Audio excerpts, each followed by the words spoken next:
Growing up, I always knew I was different from the rest of my family. My name's Jenny, and I come from a long line of restaurant owners. My dad, Joe, is a big, loud man who runs our family restaurant with an iron fist. Mom, Linda, is his perfect partner, always busy managing the staff. Then there's my older brother, Mike, the golden boy, groomed to take over the business. I remember sitting at the dinner table one night, the air thick with the aroma of Dad's famous roast. Mom was going on about some new recipe they were trying out. "Jenny, you'll love this one. It's got that fancy herb you like." "What's it called again?" Mom asked, her eyes sparkling. "Thyme," I mumbled, picking at my food. Mike laughed from across the table, his mouth full. "Who cares about some dumb herb? Wait till you see the new grill Dad's getting for the restaurant. That's the real deal." Dad nodded, his eyes on me. "Speaking of the restaurant, Jenny, when are you gonna start taking an interest? You're not getting any younger, you know." I tried to make myself small in my chair. "I don't know, Dad. I like being outside, with the plants and stuff." Mom sighed, exchanging a look with Dad. "Plants? What are you gonna do with plants? You need a real job, Jenny.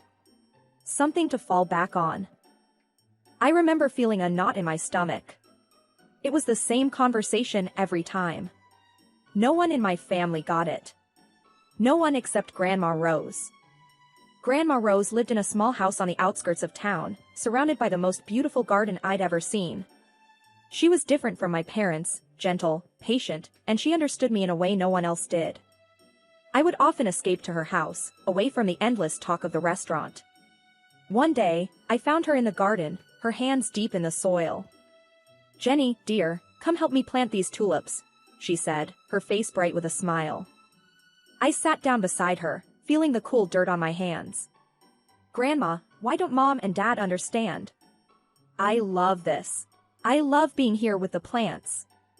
Grandma Rose wiped her brow and looked at me with those wise, old eyes. "Your parents just want what's best for you, Jenny. But they don't see the world the same way we do. There's magic in these plants, in the earth. It's okay to be different." I clung to Grandma Rose's words, even as the pressure from my family grew. Mike would often taunt me, calling me the gardener in a tone that made it sound like an insult.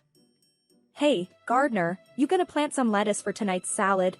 he'd jeer, his friends laughing behind him. I'd just roll my eyes and walk away. I knew they didn't get it. They didn't see the beauty in a single leaf, the peace in a morning dew. But I did. And in those moments, with my hands in the soil, I felt like I was where I belonged. High school graduation was like standing at a crossroads, and I, Jenny, was about to take the road less traveled by my family. The house was buzzing with excitement over Mike's plans to join Dad at the restaurant. Amidst it all, I felt like a spectator in my own life. One evening, we were all gathered in the living room. Dad was going on about expanding the restaurant, his eyes gleaming with ambition.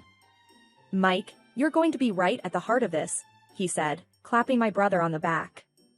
Mike puffed up like a proud rooster. "Yeah, I've got some ideas already, Dad. We're gonna make this place huge." I sat there, fiddling with a loose thread on the couch, feeling invisible. Mom turned to me, her voice sharp like she was waking me up from a daydream. "And what about you, Jenny? Ready to step up? You can handle the front desk, learn the ropes." I took a deep breath. It was now or never.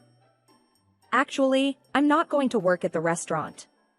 I'm going to study landscape design," I said, my voice barely above a whisper. The room went silent. Dad's face turned red, like a tomato about to burst. "Landscape what now?" he barked. "That's no career for you. You're a part of this family, and the restaurant is our legacy." Mike snickered. "What are you gonna do? Plant flowers for a living?" I felt my cheeks burning. "Yes, actually. That's exactly what I'm going to do. I'm good at it, and I love it." Mom's face was a mix of confusion and worry. "Jenny, be sensible. You can't make a living off playing in the dirt." I stood up, feeling a surge of defiance. It's not just playing in the dirt, Mom. It's creating something beautiful, something real. I'm not asking for your approval, but I am telling you, this is my decision. Dad slammed his hand on the table, his voice booming.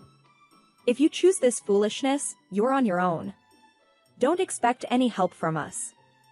I felt a knot in my stomach, but my voice was steady. Fine, I'll do it on my own. Grandma Rose, who had been quietly knitting in the corner, finally spoke. Her voice was calm but carried weight. Joe, let the girl follow her heart. She's got a gift, and it would be a sin to waste it, she said, her eyes fixed on Dad. Dad let out a frustrated grunt, turning away. Fine, do what you want. But don't come crying to us when it all falls apart. I turned to leave the room, my heart pounding. Mike called out after me, his voice dripping with sarcasm. Good luck, Gardner. Let's see how far those flowers get you. Stepping into college life felt like diving into deep water. It was thrilling, yet daunting. I, Jenny, was far from the familiar paths of my family's expectations, ready to carve my own way in the world of landscape design. I still remember the buzz of the first day in class, the room swirling with the energy of eager students. I found a spot in the back, trying to shrink into the shadows. That's when Zoe, a girl with fire engine red hair and eyes full of mischief, dropped into the seat next to me.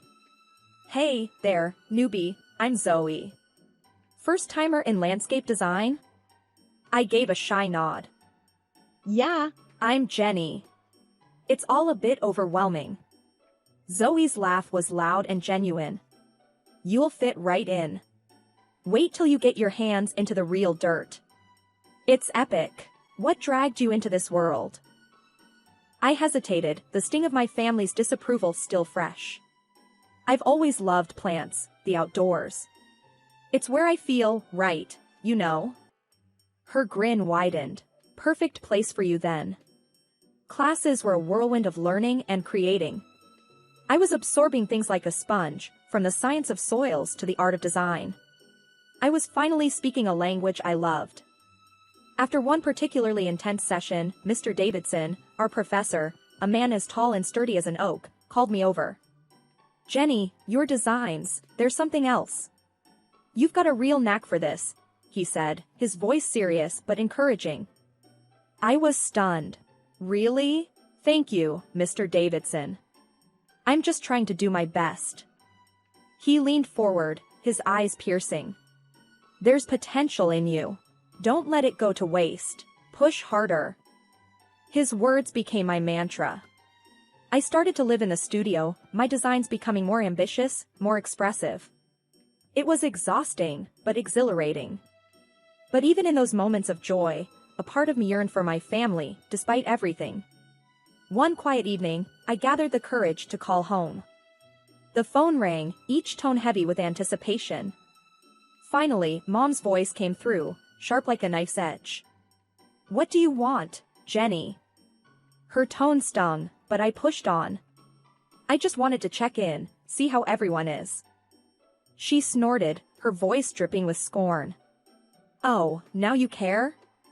After running off to play in the dirt, abandoning your own family. I clenched my teeth, fighting to keep my voice steady. I didn't abandon anyone, Mom. I just chose a different path. Her laugh was bitter. A dead-end path, you mean? Don't expect us to be here waiting when it all crumbles around you. The call ended soon after, leaving a sour taste in my mouth. But it also fueled a fire in me. I dove back into my work with a new intensity, determined to prove not just to my family, but to myself, that I was on the right path. Life has a way of throwing curveballs, and mine came in the form of a phone call during my final year of college. It was Aunt Clara, my mom's sister, her voice shaky and strained.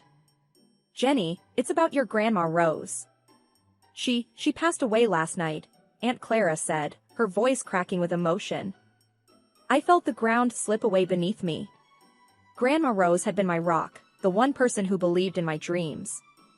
Losing her felt like losing a part of myself. The funeral was a somber affair.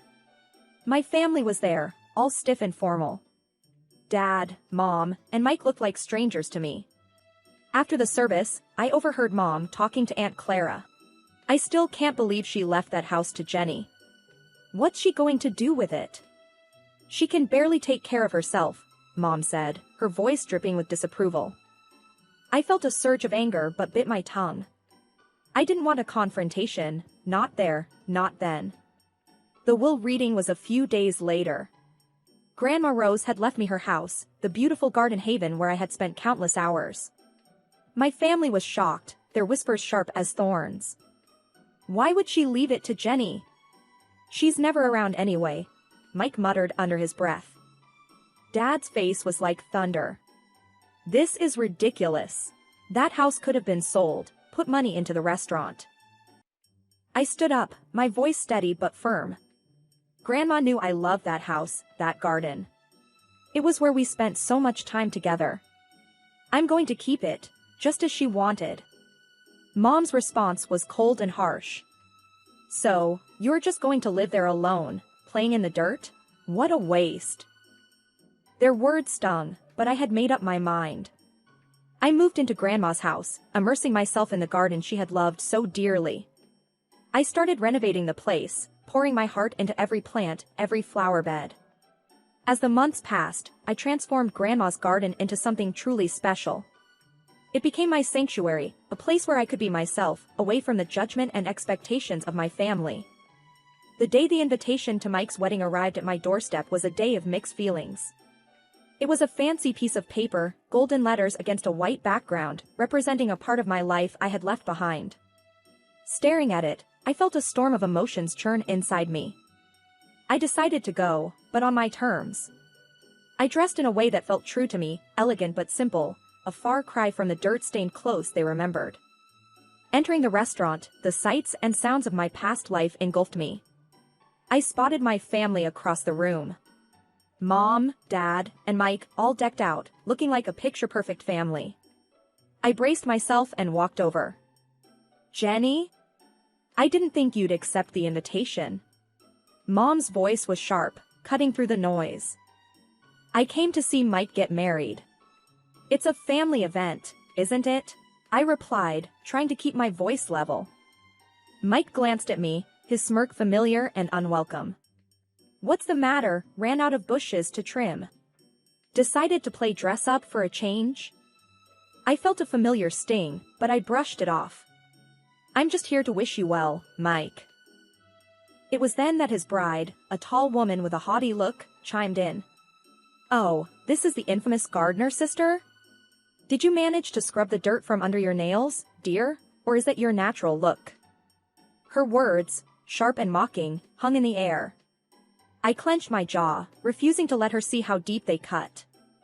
I clean up just fine, thanks for asking. Congratulations to you both. Dad's eyes were cold, his voice colder. Your being here doesn't erase the past, Jenny.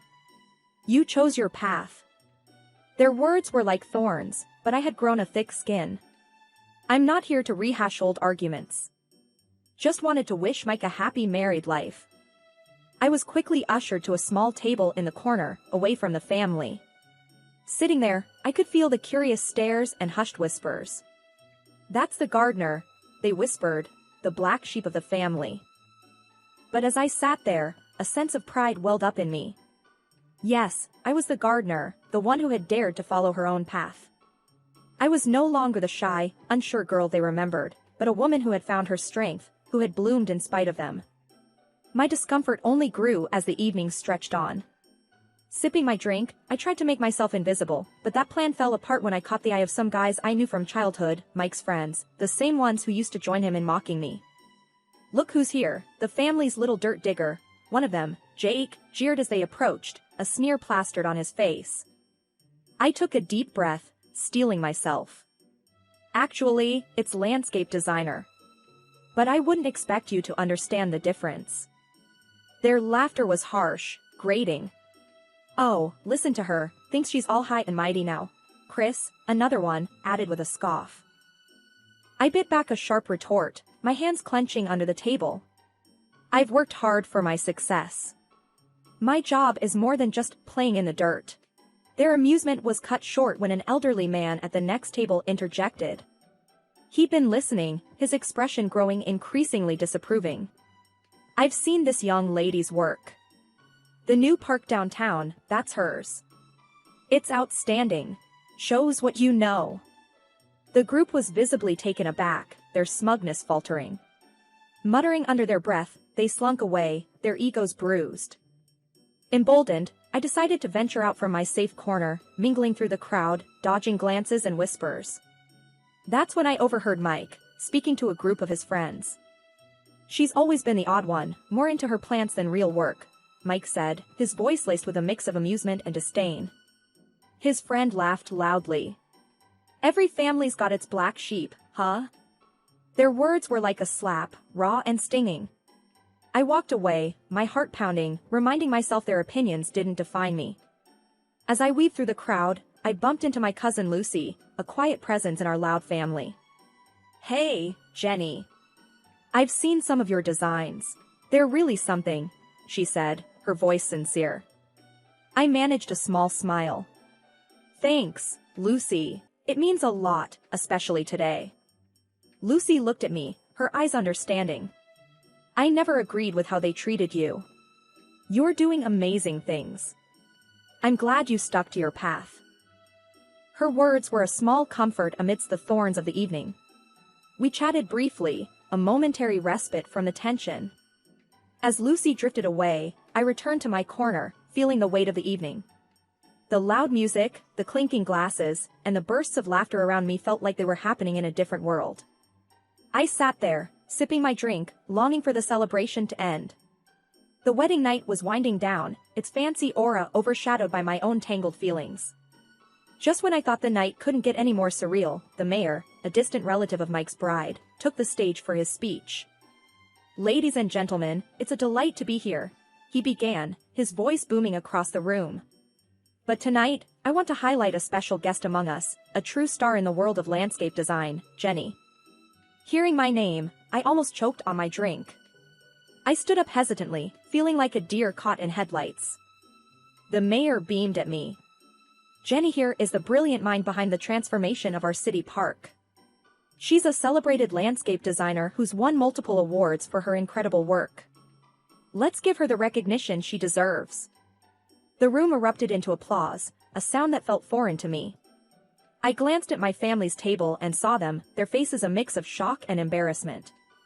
Mike's bride leaned towards him, her voice dripping with disbelief.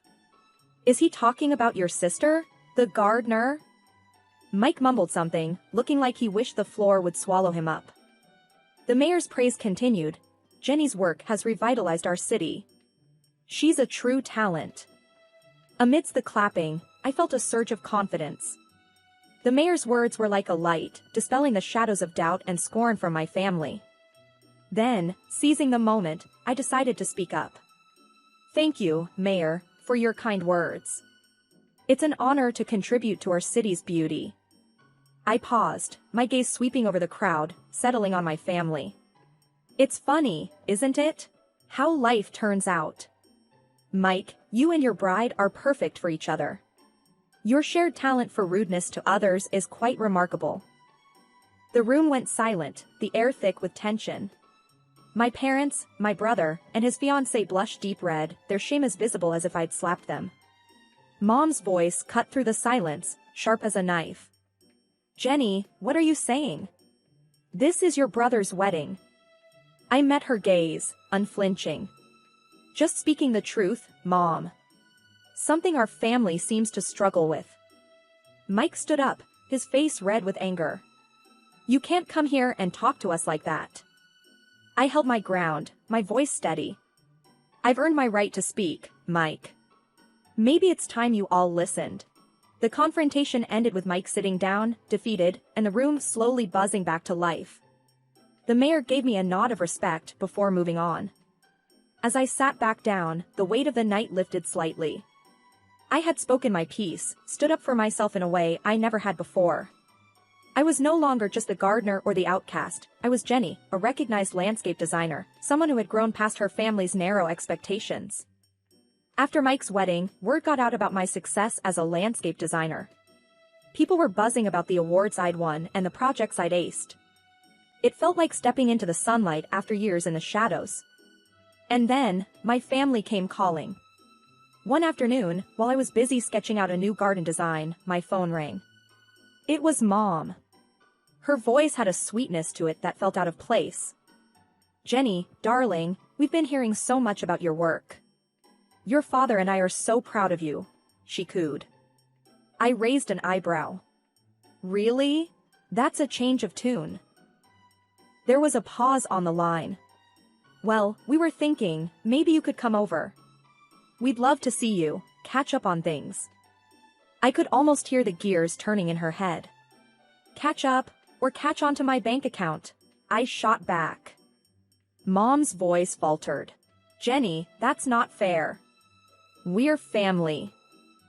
The word family hit a nerve. Family? Like when you all but disown me for following my dreams. Seems like family matters when there's money in the picture. Before she could respond, I ended the call. I wasn't about to let them back into my life just because they smelled success. A few days later, there was a knock at my door. Mike was standing there, hands in his pockets, looking everywhere but at me. "Hey, Jenny, can we talk?" he mumbled. I crossed my arms. "This should be good. What do you want, Mike?" He shifted uncomfortably. "Look, I know we haven't been great. But you're doing well, and I was wondering if you could, help me out a bit." I couldn't believe what I was hearing. Help you out? After years of calling me the gardener and laughing at my ambitions. Mike's face reddened. "I didn't mean it like that. It's just that things are tough, and..." I cut him off. "Save it, Mike. I'm not your ATM. You and the family made it clear how you felt about me. You can't just waltz back into my life when it's convenient." He opened his mouth to argue, but I stopped him. "No, Mike. You made your bed. Now lie in it." After he left, I sat in my garden, surrounded by the beauty I had created. My phone rang a few more times over the next week, more attempts at reconciliation from my family, but I didn't answer. I was done with their fair-weather affection. I had built a life for myself, one that didn't need their validation or their greed. I was thriving in my own right, and that was all that mattered. They had chosen their path, and I had chosen mine. As I looked around at the plants and flowers that were a testament to my hard work and passion, I realized I had everything I needed right here. I was happy, successful, and free from the toxic ties that had once bound me. This wasn't just the end of a chapter, it was the beginning of a whole new book. My book. And I was going to make sure it was a bestseller, written on my own terms, in my own style. The new growth in my life was just starting, and I was ready for whatever came next.